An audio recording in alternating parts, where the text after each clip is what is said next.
Now, it's supposed to be the out-of-hours GP service for people who have serious health concerns that need immediate advice. But in a leaked email, the manager of IC24 in Kent has told bosses that the service was unsafe when 1.4 million people were left with just 2 doctors and 3 nurses as cover on one night in September. The email also describes how 130 people were left waiting for advice. They included 2 palliative care patients, one of whom was described as actively dying and who'd had to wait 6.5 hours for a home visit. IC24 say there was one unfilled vacancy, but contingency measures are put in place when staffing levels are low. However, there are calls tonight for the service provider to be ditched if it's found not to be delivering its service.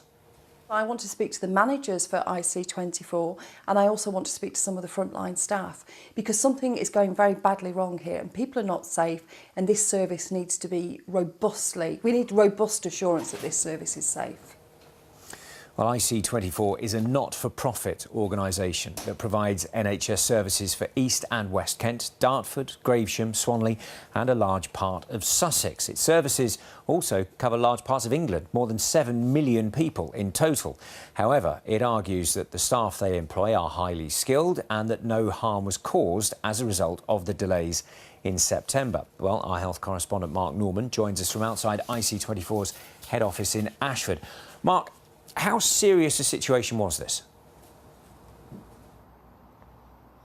Well, look, whoever wrote the email felt it was unsafe. Whoever subsequently leaked it clearly also felt it was unsafe. And of course, those 130-odd patients no doubt felt pretty vulnerable.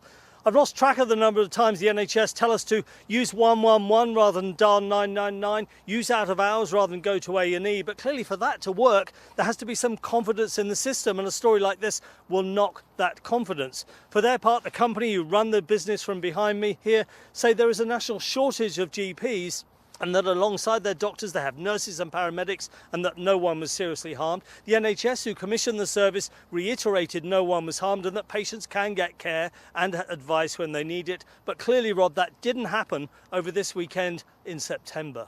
Hey, Mark, thank you.